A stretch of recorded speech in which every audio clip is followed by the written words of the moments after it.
Hello po, online world. Ayan po yung ating nabiling Coleman po. Ayan. So, kabilang po siya sa plastic. Ayan po.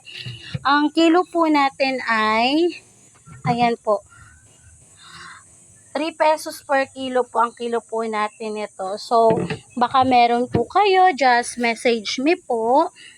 At pag nagkasundo po tayo sa presyo, pipick upin din po namin kaagad.